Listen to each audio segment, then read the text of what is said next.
name is Nora Zara. I am 7 years old and I am second grader now. Let me tell you what my favorite things are. So, I want to be a designer. I like drawing. I want to be a gardener and a designer so I can help the world get even beautiful and make people so cute. I want to live in a world that's peaceful and hug each other, and that's just so perfect. And no virus will come. And also, I want boys and girls to do whatever they want. So the world, they don't have to control viruses, homework, or anything.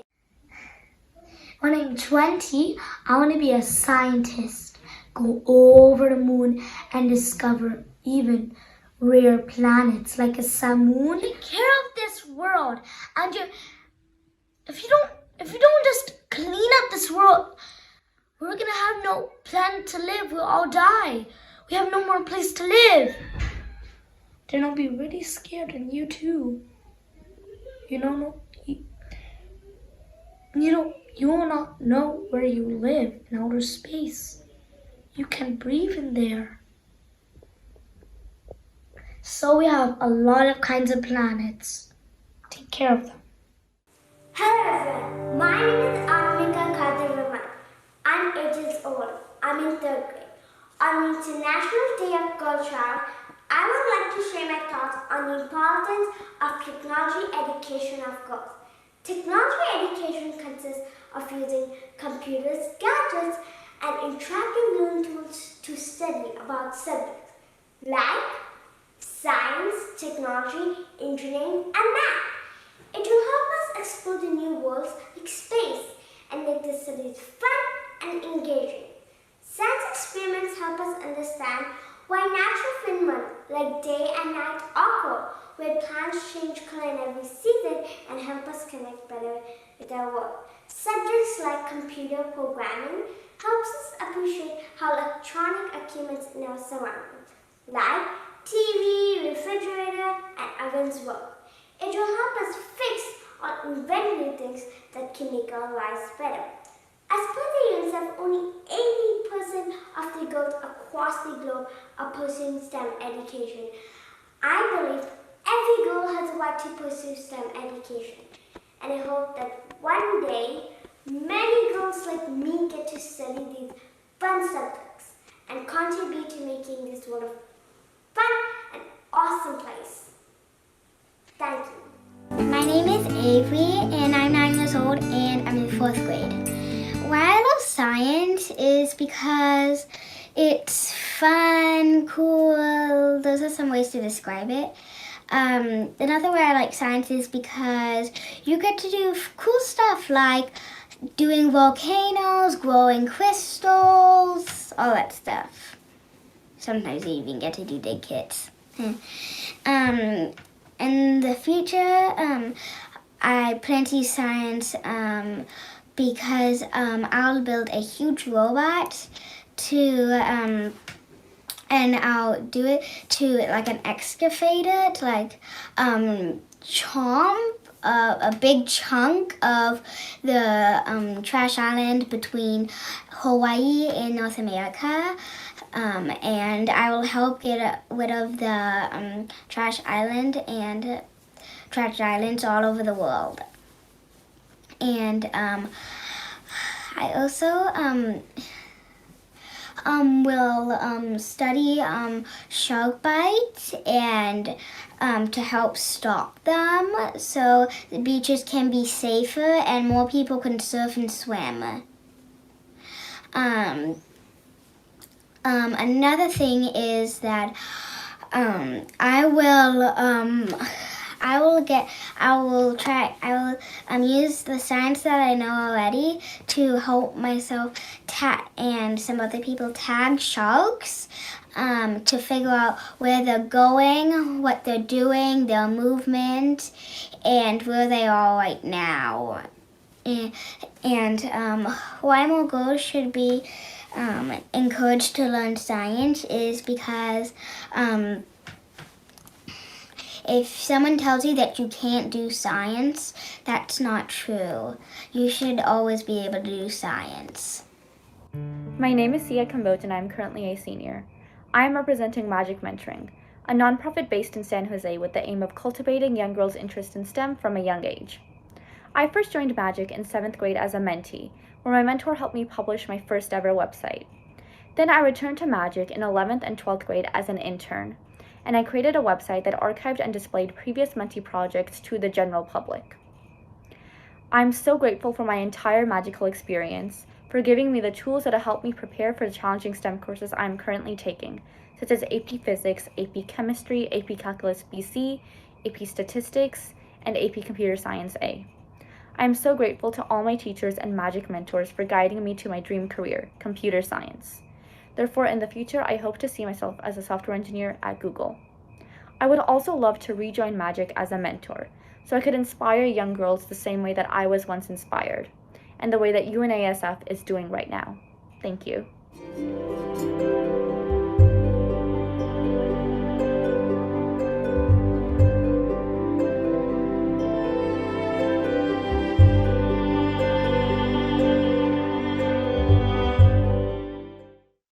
Inspire, educate, engage, advocate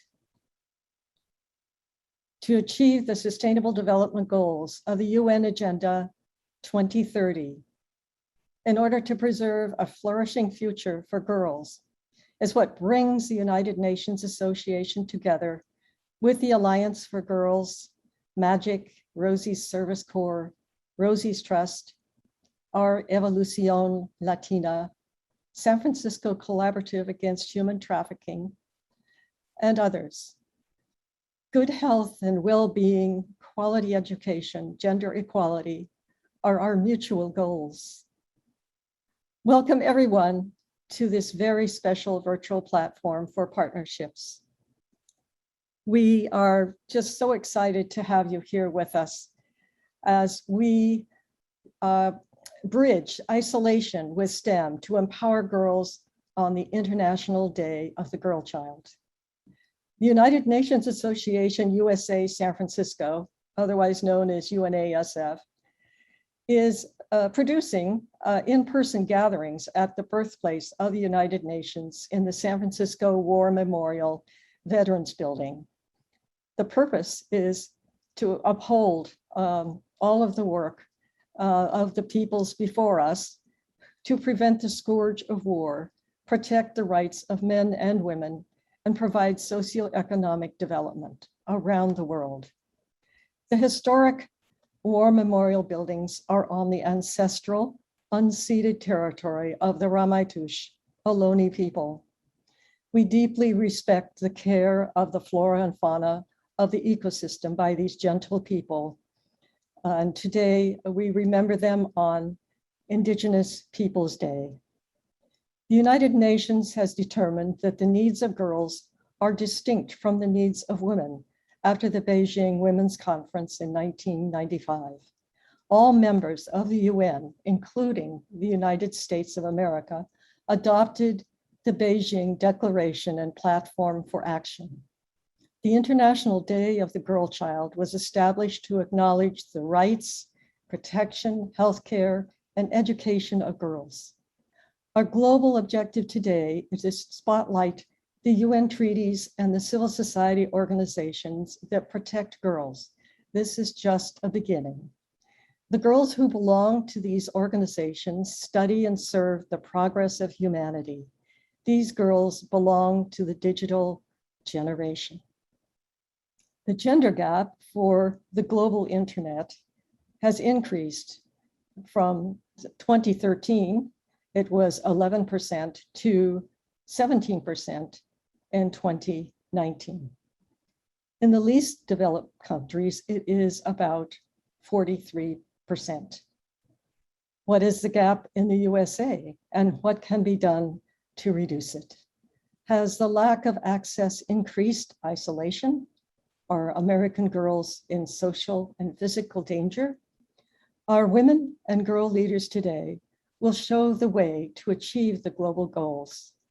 We are very honored to have with us elected and appointed women leaders to share our welcome.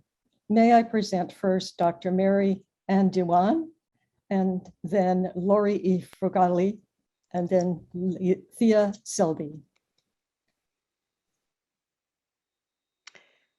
Good afternoon. It's just such a pleasure to be with all of you today and to welcome you. It's an honor to be with you for the International Day of the Girl Child.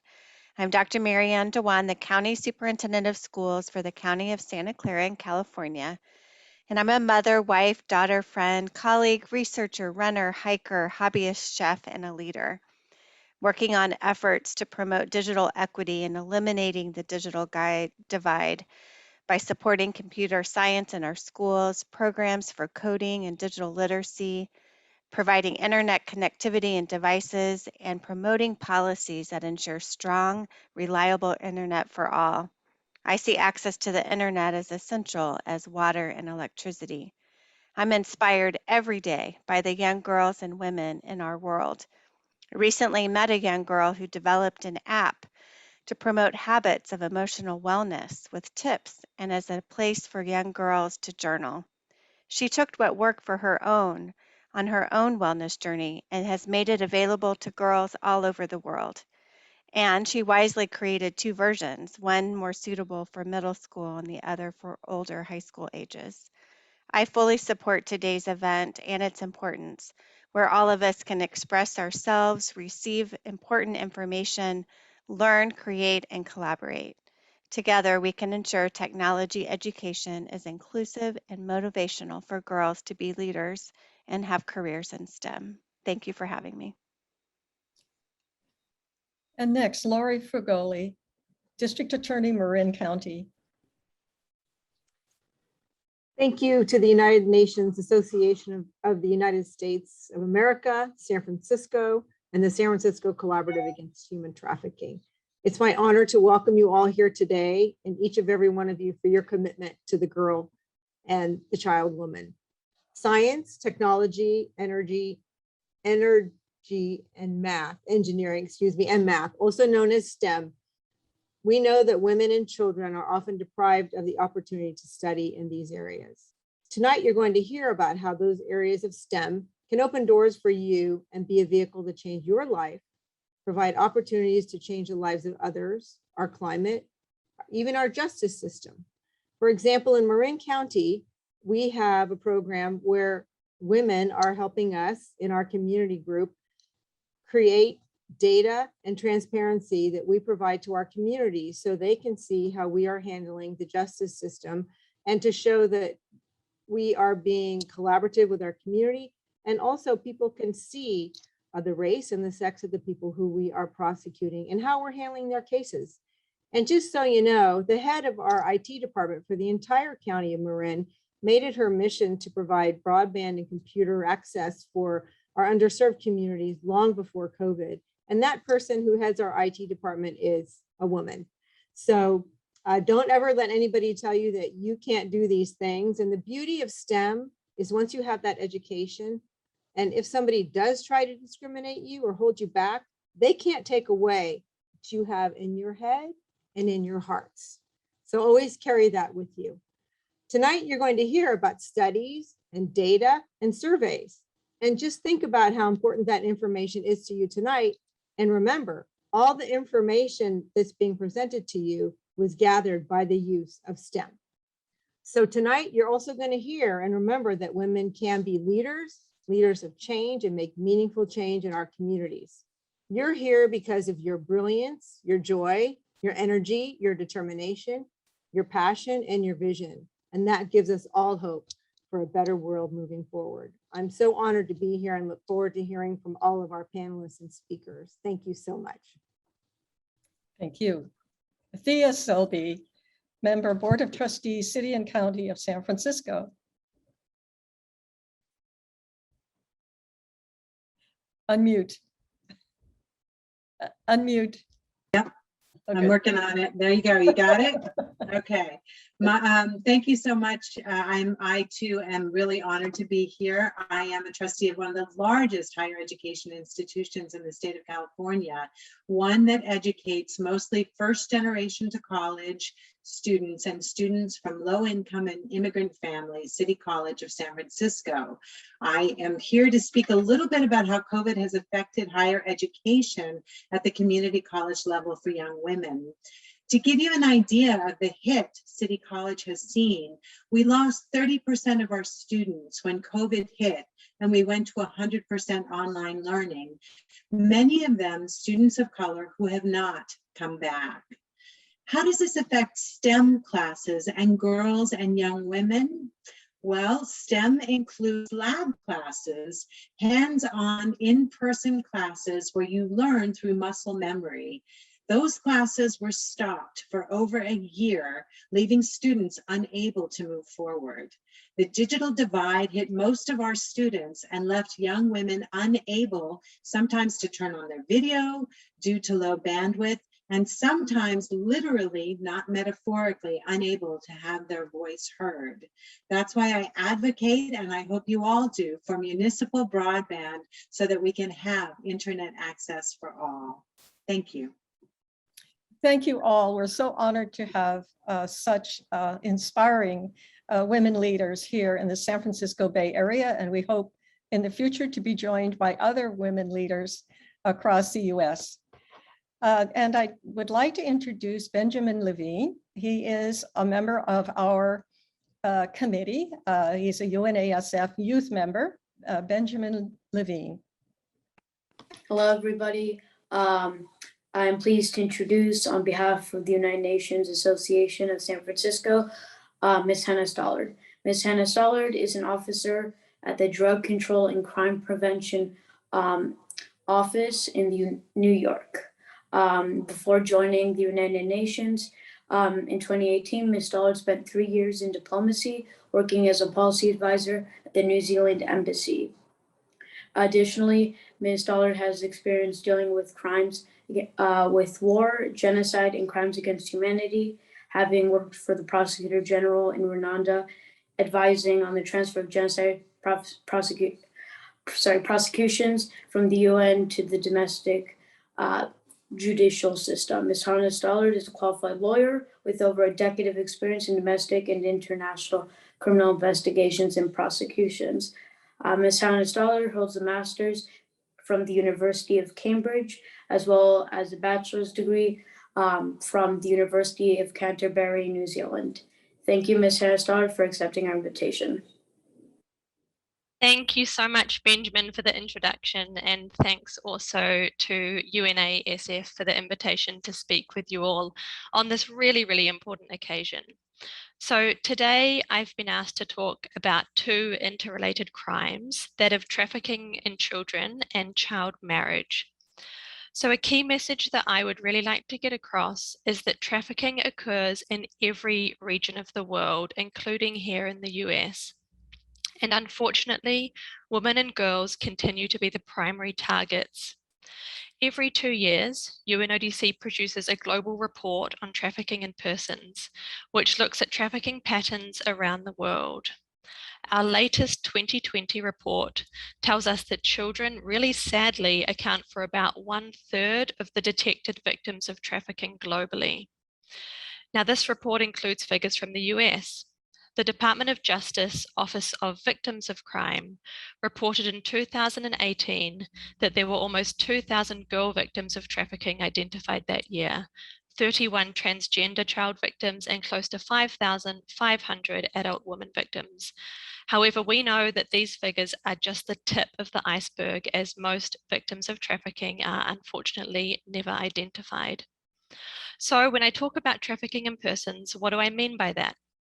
Trafficking is defined in Article 3 of the UN Trafficking Protocol, and this is the definition on which countries around the world base their national laws. I won't go through it in detail because it's very long, but you can consult the Trafficking Protocol if you are interested in reading the full definition. But trafficking does always involve some sort of recruitment, transfer, or harboring of victims, and it is always for an exploitative purpose. In higher income countries like the US, we see children mainly trafficked for sexual exploitation, as well as for forced begging or forced labor.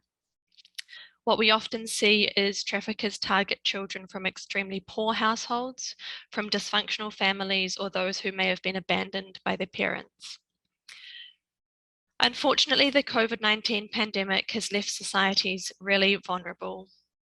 Poor socioeconomic conditions are further exploited by traffickers to recruit victims. Women and girls have again been disproportionately targeted. In 2020, 1.6 billion children globally were affected by school closures, which prevented access to education, but also access to shelter and nourishment for many. So in many countries, children have been forced onto the streets in search of food and income, which really heightens their risk of exploitation. In recent years, we have seen the internet and other technology be increasingly used by traffickers to recruit, exploit, and control young victims online. Recent UNODC research shows that during the pandemic, children are being increasingly targeted online by traffickers who use social media and other online platforms to recruit new victims, for example, through fake modeling adverts, offers of friendship, or offers of romance. We commonly see traffickers convince young people to share explicit images, which they then unfortunately use to blackmail them, telling them they'll share images with the victim's friends, family, and their school, unless they submit to online sexual exploitation. So we really encourage everyone of all ages to be wary of being approached by strangers online, particularly with offers that sound too good to be true. The desperation of COVID-19 has also left women and girls at greater risk of forced and child marriages. Globally, 1 in every 5 girls under the age of 18 is married or in a civil union, and that number rises to 40% in less developed countries.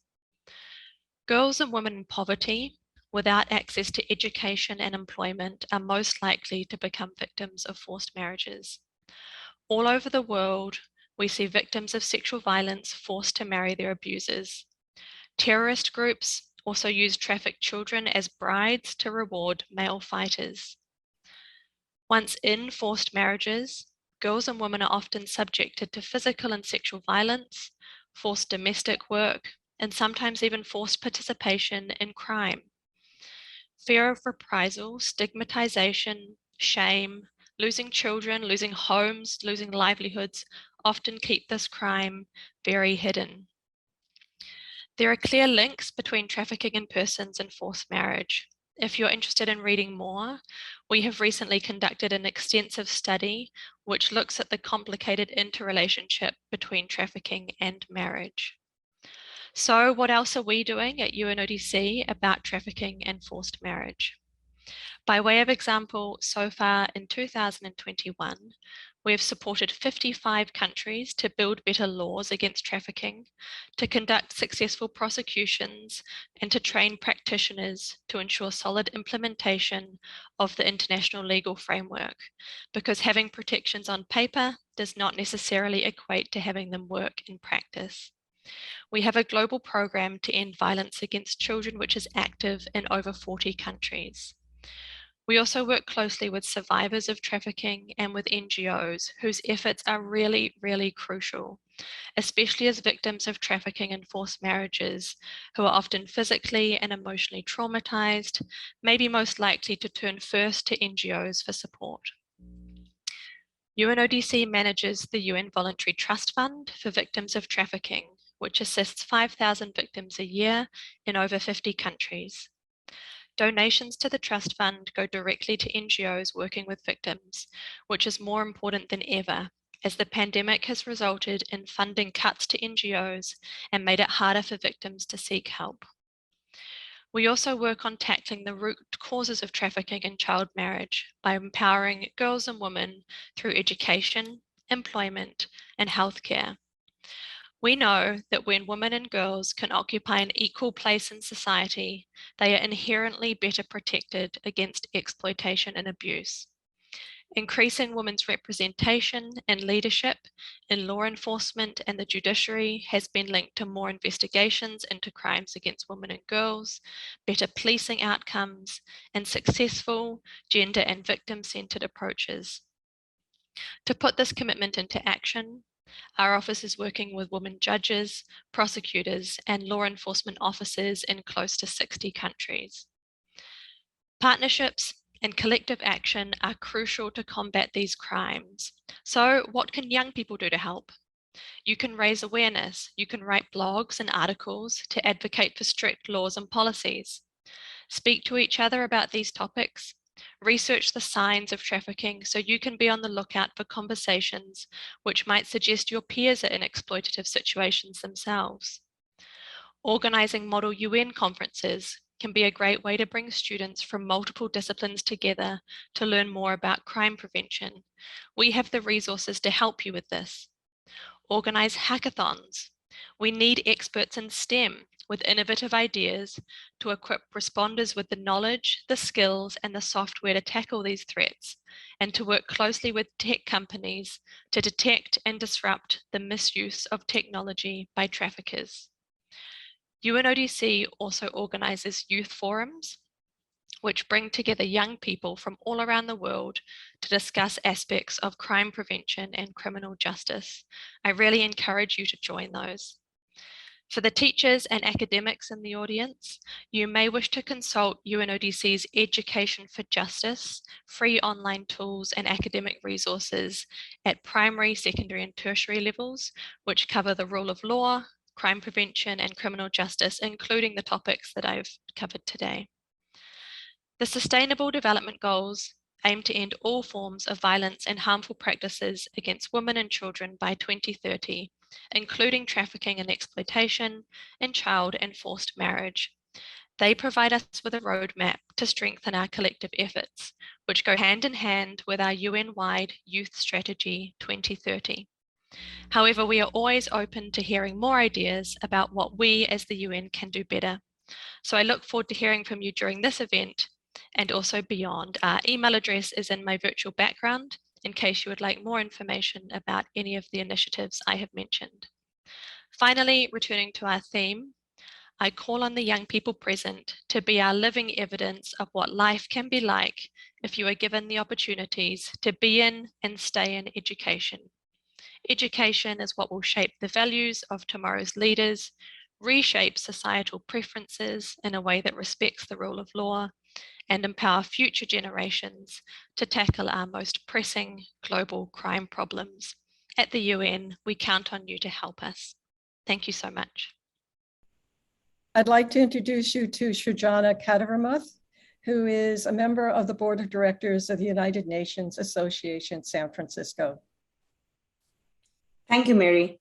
Hello, everyone. Srijana Katavaramuth, and as Mary mentioned, I serve on the board of UNICEF. On this occasion, we are very fortunate to have Dr. Isha Ray with us. Dr. Isha Ray is a professor at the Energy and Resources Group and Associate Dean for Equity and Inclusion at UC Berkeley. She has a BA in Philosophy, Politics, and Economics from Oxford University and a PhD in Applied Economics from Food Research Institute at Stanford University. Dr. Ray's research interests are water and development, sanitation and development, gender equality, technology and society. She is a highly accomplished leader in the domain, and we are delighted to hear her thoughts on varied aspects related to girl children. Welcome, Dr. Isha Ray. Thank you, Srijana, and may I say what an honor it is to be part of this event today and to be speaking along with the other very distinguished speakers in this event. So in the short time that I have to express my thoughts, I would like to focus on education, gender equality, and with a particular focus on STEM education. So first we will talk about STEM education and gender equality. Then I want to talk about education more broadly beyond STEM. And finally, I will try to connect my remarks with the excellent points that Hannah Stallard made immediately prior to my remarks. So one of the Sustainable Development Goals highlight the importance of education for all and gender equality in all its forms. And I think that we cannot underestimate the connection between equality of all genders and education for all. Education has always been the tool of upward mobility, of social equality, of social betterment in every community through history. And this is all the more important today as with COVID and even prior to COVID, girl identifying children have fallen behind and low income children are falling further behind because the advantages of the digital economy are not being uniformly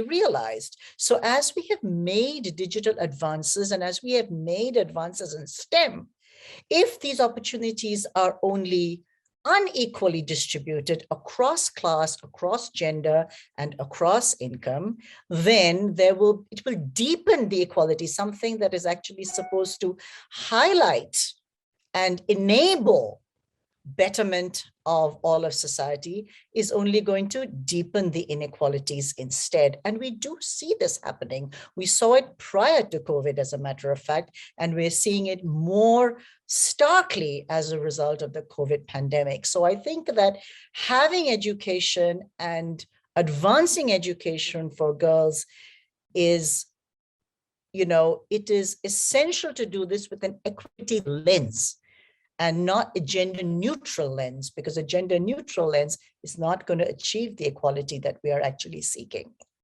Second, what is the crucial role that STEM education plays? STEM is the growth area fueling many modern economies today. Technology, math, science, they're not only for people who go into computer science and scientific careers, they're for everybody, because those forms of education are what, for example, help you to make sense of health data. They help you to make sense of the economy. They help you to make sense of the modern world, regardless of what profession young people choose to go into. And that is why it is so important that the benefits of STEM education be equitably distributed across all genders, all classes, and all communities. It goes beyond careers in STEM. It has become a necessity for intelligent living in the world, period, regardless of your actual career. And this is very important for us to understand. Very important indeed. And the last thing I want to say is technology, data, and information are what make it possible for us to do the kinds of work against crime that Hannah Stallard talked about. Without education and without access to these data, we wouldn't know what is going on in the world around us, and we wouldn't be able to bring our resources of head and heart and hands to work against the crimes that take place, not just against women and girls, but in multiple different ways in this world. So education is an enabler not only of social well-being, equity, and betterment. Education is a major enabler of justice. And when geared towards justice, STEM education, access to an understanding of data, access to an understanding of information that STEM education makes possible, can really be a powerful impetus to a more just and equitable world, the more just future that we all want to see. I don't want to say that education is all we need, because that would be naive. But I would challenge us to think about any situation which can actually be improved without education. So education may not be sufficient towards this better world, but it is actually actively a necessary feature. And the equitable access to this education is a necessary feature, both of overall well-being and of gender justice across the world. Thank you very much for your attention. I'd like you to meet Ashley Ravichet, who is a member of the steering committee of the Ratify movement for the UN Convention on Rights of the Child and the Convention to Eliminate All Forms of Discrimination Against Women, which is a program of the United Nations of San Francisco. Ashley Ravichet. Thank you, Mary. Good evening. My name is Ashley Ravichet, and I am virtually joining you from the borrowed lands of the Ohlone. As a UNA member and participating on the ratifying steering committee, I encourage every single one of you to use your voice to demand ratification of the rights of the child, as well as the ratification of CEDAW. More on that later in our program. I'm here and I'm very pleased to present our next speaker, Chantal Hildebrand, Program Director for the Alliance for Girls. Chantal has a decade's worth of experience advancing gender equality in the global nonprofit environment. She brings an intersectional lens to the space, focusing on developing leaders in traditionally marginalized communities who are often disenfranchised. Chantal creates a platform for girls to not only share their diverse experiences, but lead decision-making in their communities. Chantal's legacy is extraordinary, and I could go on and on about her work. Specifically, I would like to highlight that her work has resulted in both changes in policy as well as funding mechanisms to better address gender inequity at the local, state, and national level in more than 50 civil society advocacy groups across the United States and Africa. Please join me in giving Chantal Hildebrand a very warm welcome. Ms. Hildebrand, good evening to you. The floor is yours. Thank you so much. And thank you everyone for joining us today for the Bridging Isolation with STEM to Empower Girls panel discussion. This panel discussion is an opportunity for girls themselves to share their experiences during COVID-19 and shelter in place, how this impacted their ability to participate in STEM programming, and the ways in which STEM can help support girls during these unprecedented times. As Ashley said, my name is Chantal Hildebrand, and I'm a director of programs at Alliance for Girls, the nation's largest regional association of organizations and schools working collectively towards gender equity in the San Francisco Bay Area. Our vision is to create more equitable communities in which every girl thrives. When Alliance for Girls says girls, we are referring to gender expansive youth, including cis girls, trans girls, non-binary youth, gender non-conforming youth, and gender queer youth, and any girl identified youth. When the COVID-19 pandemic required California and the rest of the world to shelter in place, Alliance for Girls and our members noticed that little, if any, of the data shared about the impacts of COVID-19 mentioned girls and gender expansive youth. That's why in March 2020, we swiftly mobilized our network to produce original girl-driven research on the impact of COVID-19 on girls' lives and galvanized a collective response to girls' needs across California. The COVID-19 pandemic eviscerated an already fragile ecosystem of support for girls. It did not create new inequities. It dramatically worsened existing ones. According to the 1,214 girls surveyed during the study, 66% of girls reported experiencing greater stress and anxiety during COVID-19 and shelter in place. 44% of respondents reported having more caregiving responsibilities that impacted their schooling and education. 32% reported lacking financial stability, and 16% reported not having regular access to internet. One respondent shared, "I live in a small apartment in San Francisco with a family of 7. It is very difficult to find a place where it's quiet and I can actually study. I wish teachers would be more understanding. Also, the Wi-Fi is very slow because my siblings are also having to use it." Another respondent shared that the isolation has heavily impacted my mental health. Until COVID-19 is no longer a problem, we can't and shouldn't return. But I would like to see more compassion and leniency from teachers. These and many more stories from girls in California demonstrated some of the struggles girls experienced during COVID-19, trying to keep up with their education, support their families and communities, all the while trying to manage stress and anxiety. This is the context in which girls are currently living and existing in, and should be taken into account when we think of the best ways to support girls in participating in STEM. So now that the context is set, I want to give a chance for our 6 panelists from across the country to introduce themselves, sharing their name, their age, where they are located, and any organization they are representing today. So I'm going to start these introductions with Candace and Brooklyn, who are joining us from Florida. Candace, Brooklyn? Hello, my name is Brooklyn. I'm 12 years old. I live in Tampa, Florida, and I am representing the computer science program for TCMS. Hi, I'm Cadence Roll. I'm 9 years old. I live in Florida, and I'm representing Tampa Elementary's Advanced Gifted Program for STEM. Thank you so much, Cadence and Brooklyn. Now let's pass it over to Rachel. Hello, my name is Rachel, and I'm 17 years old. I'm representing Revolución Latina organization with Next General, a group of young artists from within the Revolución Latina community, inspiring others through the arts. Thank you so much, Rachel. And Jorana, can you say hello? Hi, my name is John. I'm 18. I'm from California, and I'll be representing Rosie the Riveter Trust. Lovely. And Ayana, how about you?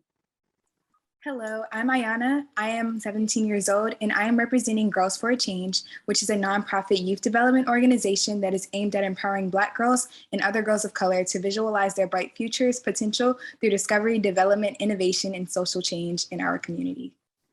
Thank you so much, Ayana. Leslie, how about you? Hello, everyone. My name is Leslie, and I'm a 17-year-old from California.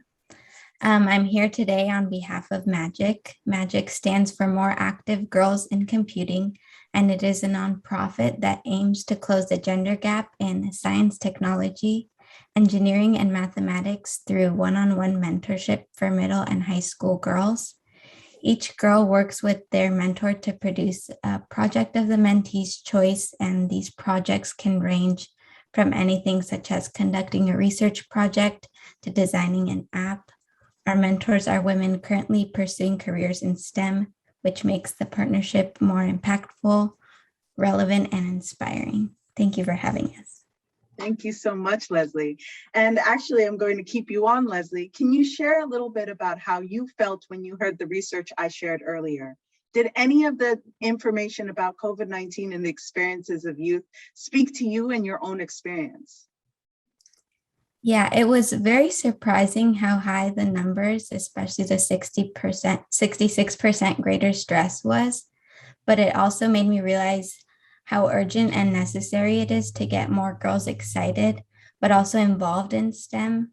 It also reminded me of how I felt during the beginning of the pandemic, especially since I felt like I had many added responsibilities that I did not have beforehand. For example, I could definitely relate to the Zoom mishaps and trying to find a quiet place to do my meetings.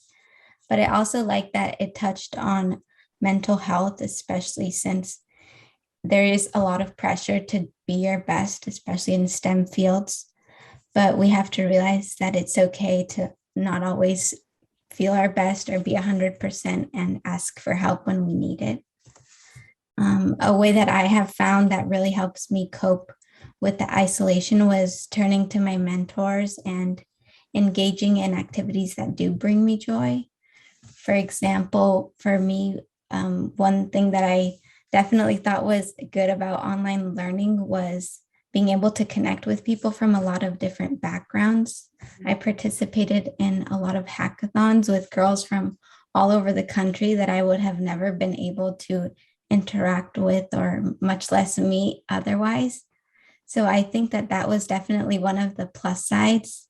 And I think that if we can encourage more girls to be more welcoming and mentors, peers, teachers, and role models to encourage each other, then we can have a more diverse group of opinions, which can in turn implement more tools and solutions to better our society.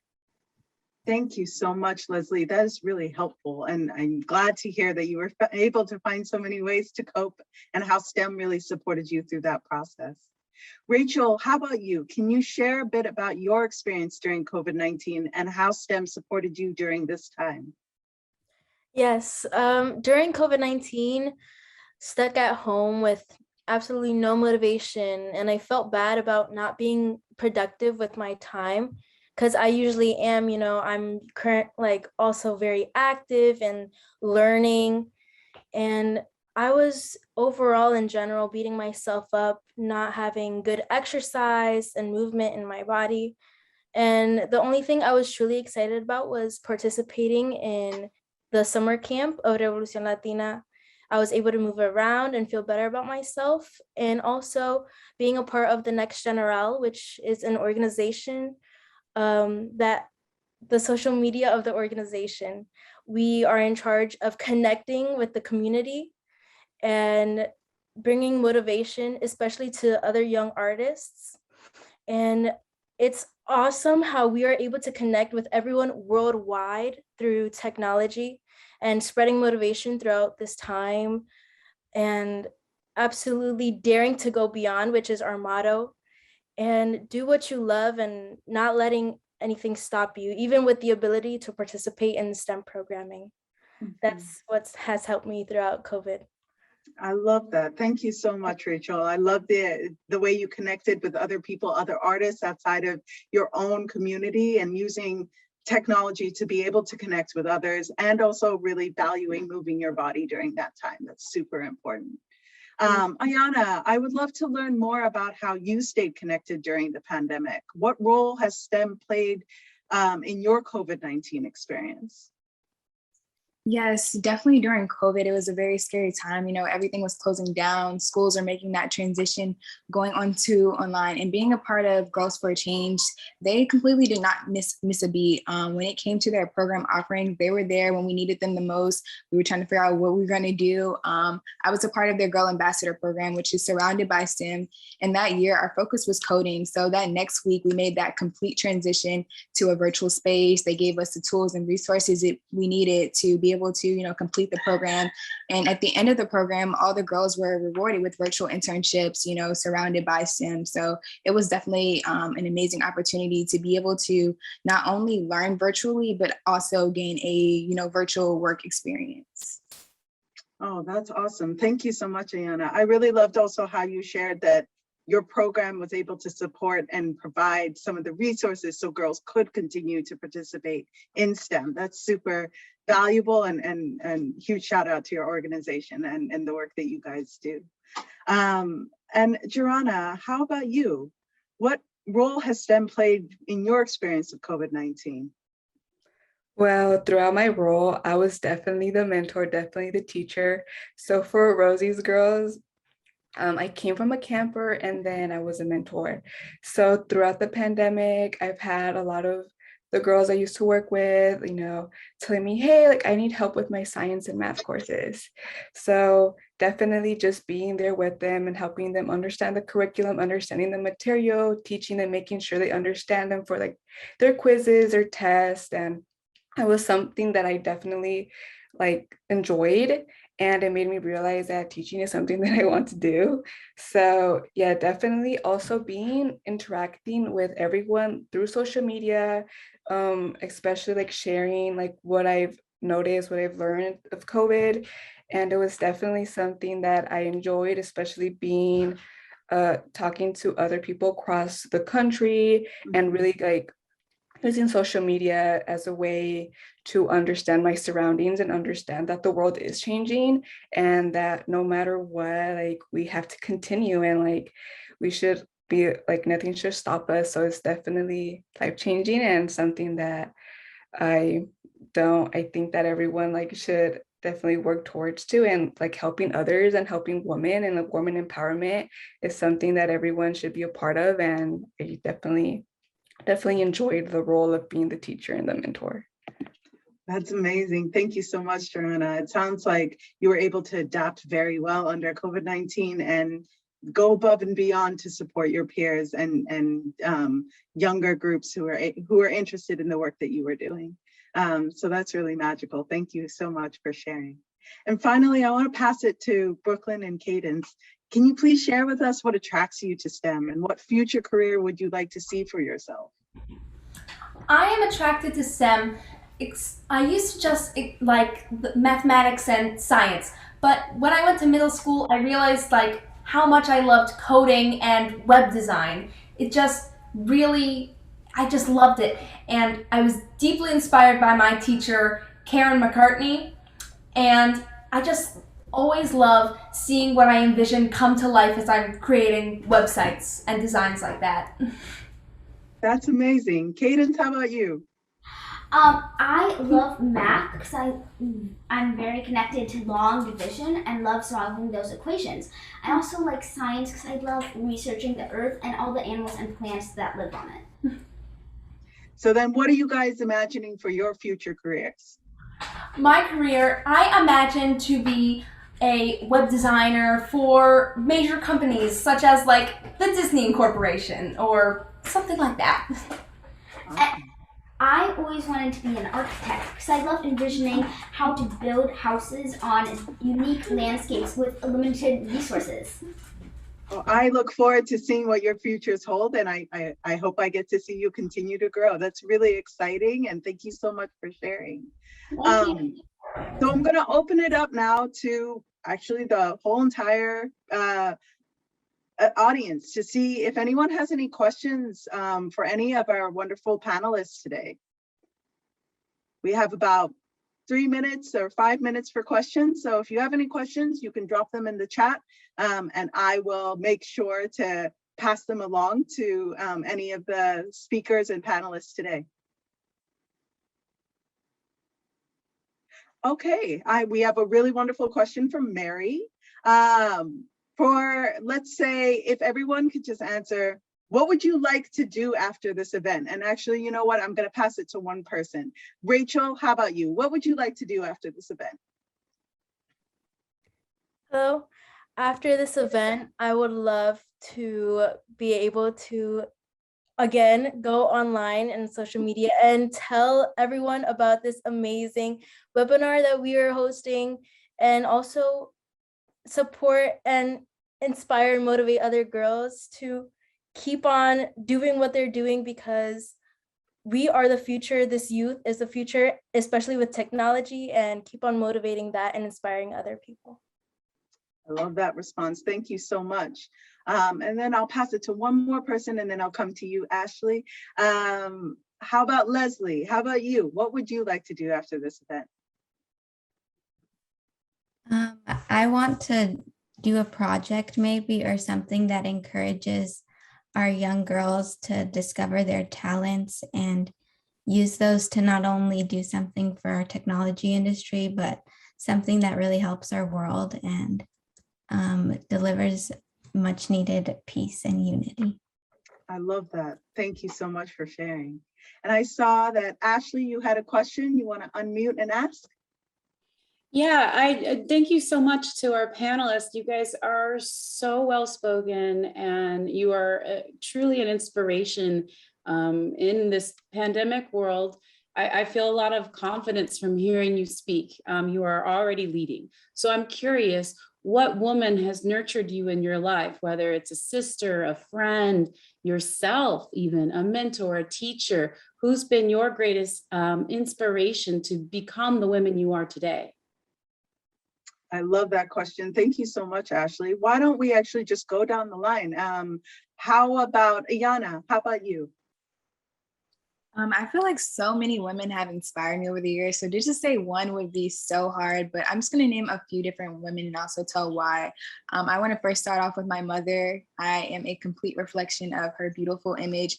So the way that she just carries herself, I just try to embody that every day. And the wonderful CEO of the organization I'm a part of, Sister Angela Patton, she has just been my guide, my mentor through it all, just giving me those opportunities and just advancing my skill set and just preparing myself for a better future. And one of my current mentors that is helping me with my career in film, Shani, she has just been wonderful with teaching me all the ropes and all the tricks and tools to everything that I do today. So I'm so excited to be enrolling into college next fall under film production, thanks to her. So yes. Thank you so much, Iana. I can't wait to see your movies. How about Jorana? How about you? I think the woman that has definitely inspired me and helped me throughout is definitely my mom. If it wasn't for her, I wouldn't be here. And she's definitely always there. Like whenever I want to accomplish something, she's always like my number one fan, my number one supporter. And also, Miss Yvonne, she is my mentor. If it wasn't for her, I wouldn't have been a mentor for the past 3 years. I wouldn't have taught the curriculum at Rosie's. I think it's definitely something that I always look up to her. She's such a powerful woman, strong woman, and someone that I wish to be like when I grow up. Definitely my inspiration. I love that. That's super powerful. How about Brooklyn and Cadence? How about you guys? Who inspires you? Somebody who truly inspired me throughout last year and this year right now is my instructor, Karen McCartney. She is my computer science discoveries teacher, and I just love I love coding in her class. She's so nice. She's a strong, powerful woman. And another person who really inspires me was my history teacher last year, Amy Nolan. She didn't have to do anything with STEM, but she was such a kind and caring person and I just want to be so much like her, and she's definitely so inspirational.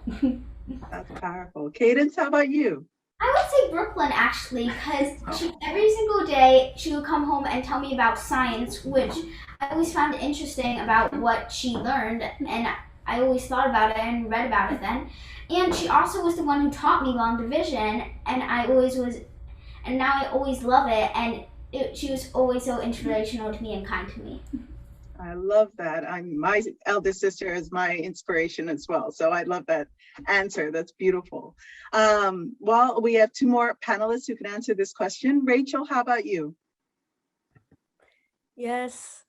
Along with everyone else, I would say a mother is a very important role in every child's life.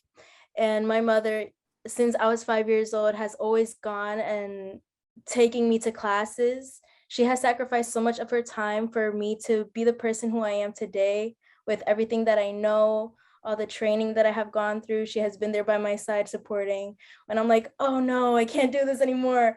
Oh my gosh. She's like, no, you got this, because, it's always someone who pushes you to become the better person. And also my dance teacher, who has also been with me since I was 5 years old, Jennifer Winsner, always knowing that I can push myself, always not putting a limit when I put a limit to myself. So absolutely people who have challenged me to become a better person. That's beautiful. Thank you, Rachel. And Leslie, you're our last one for this question. Who inspires you? Well, I think like everyone else said, my mother definitely inspires me because she, despite not having that many financial or educational tools at her disposal, I feel like she does. She tries to do what's best for me and guide me in the right direction. I think also my sister is someone that I look up to a lot, just because we're so close in age, and I feel like every time I have a question, I can always go to her. But I think also the people at Magic, especially Ira and my mentors, Sneha and Donna, have also inspired me to pursue a career in STEM, because they have taught me the ins and outs of not just computer science, but the industry as a whole. And it's something that I will always cherish. I love that. Thank you so much, Leslie. Well, I want to be respectful of time, and I know that we're a little bit over, but I want to thank everyone for your questions. I want to thank everyone for being on this panel. And just before we end this panel, I do have one more question, and I want to pass the floor back to our panelists to share in one sentence, what is one way in which the UNA community and nonprofits can better support girls in STEM during these unprecedented times? So let's start with you, Leslie. I think encouraging collaboration between girls and their peers in order to increase productivity and self-esteem rather than competition. How about you, Rachel? What do you think?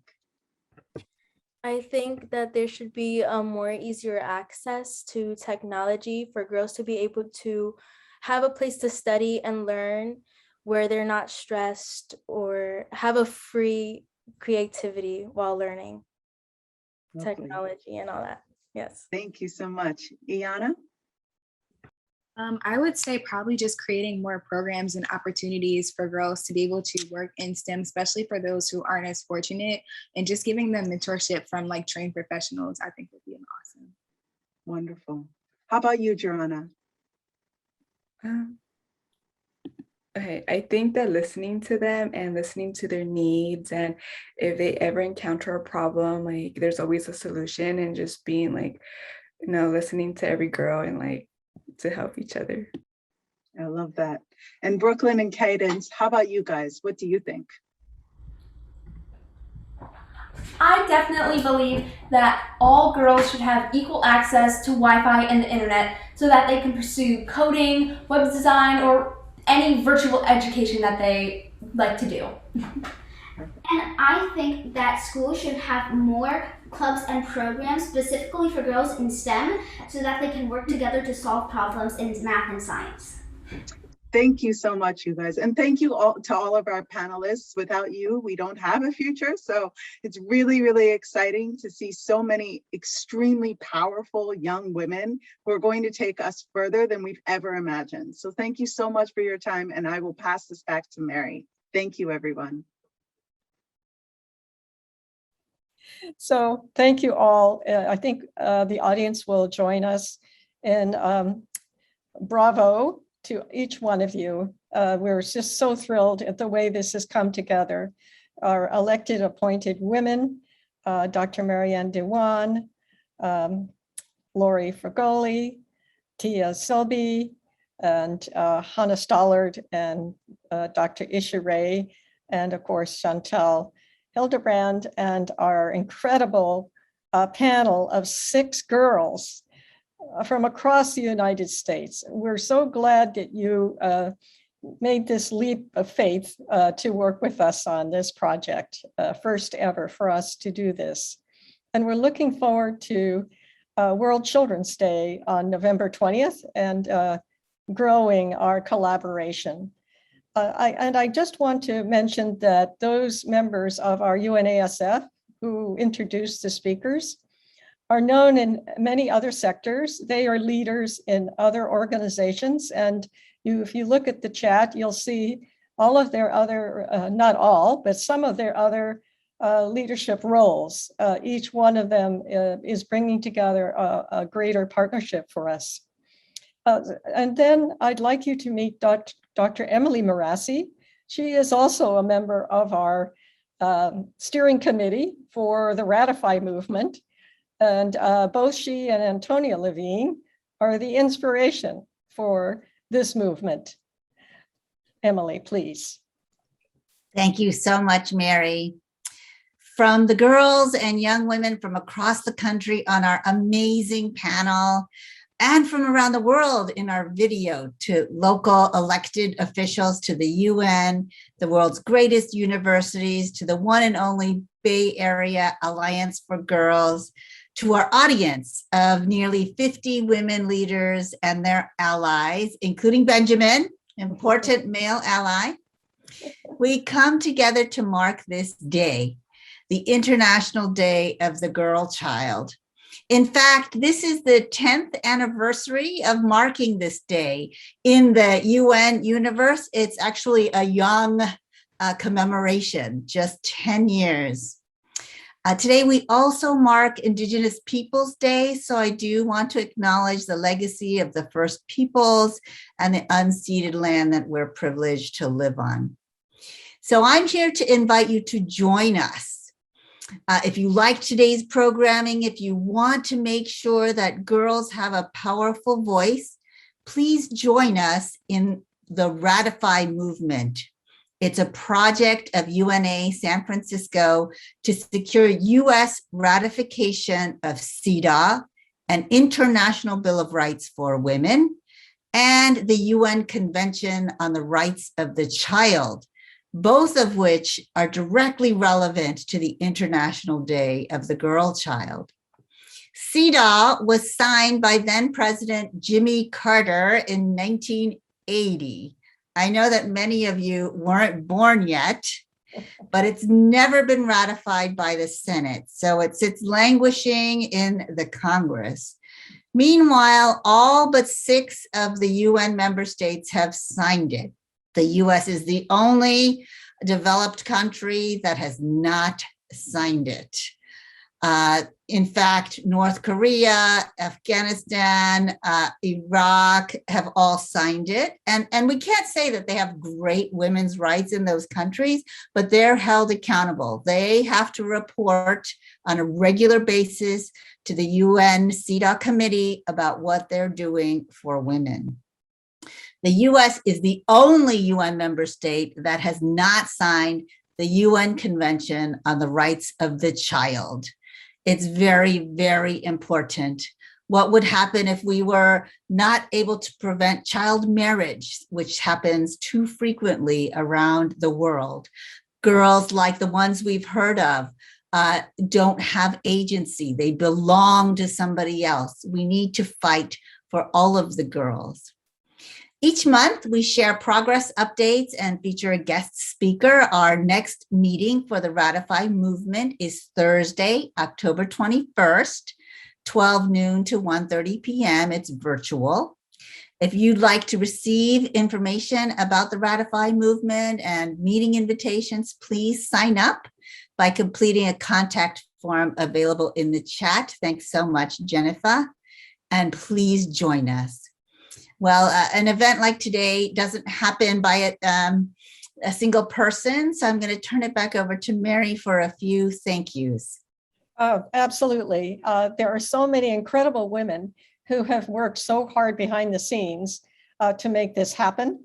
I'd like to acknowledge Jennifer Loren Nielsen, who is our wizard at social media and all things Zoom, and we just could not have had the outreach that we have. She is very prominent in the rights of women and girls and human rights. Thank you, Jennifer. And also Nancy Brimo, who is on our steering committee and also a leader. She's the member of the Status of Women Commission in Santa Clara County. Thank you, Nancy. We'll be featuring these women in future programs.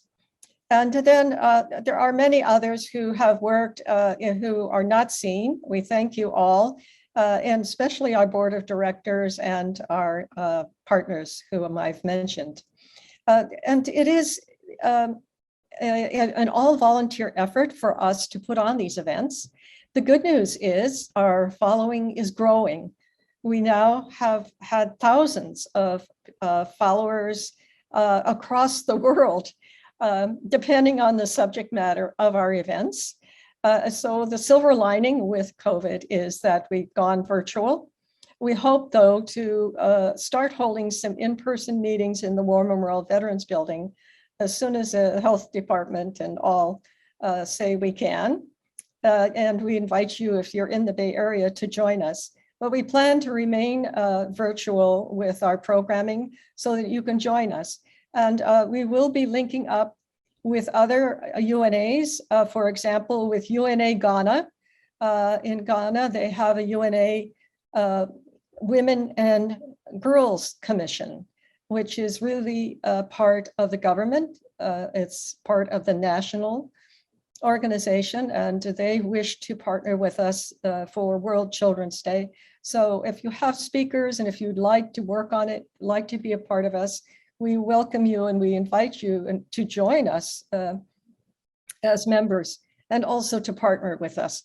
Our next big event is UN 76 Day, and it's Zero Hunger and Climate Change, two other Sustainable Development Goals. And it will be part of the Ratify movement, and that means there will be a portion of the program dedicated to gender equality and rights of women and girls in that context.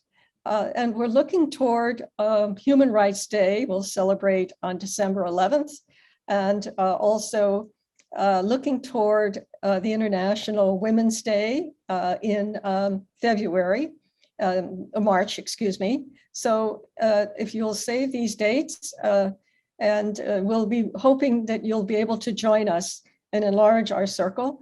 Our number one goal, two goals, is to get these very important conventions ratified, and as whatever it takes. It's very important for us to be on these committees of the UN to evaluate how other countries are doing and how we are doing.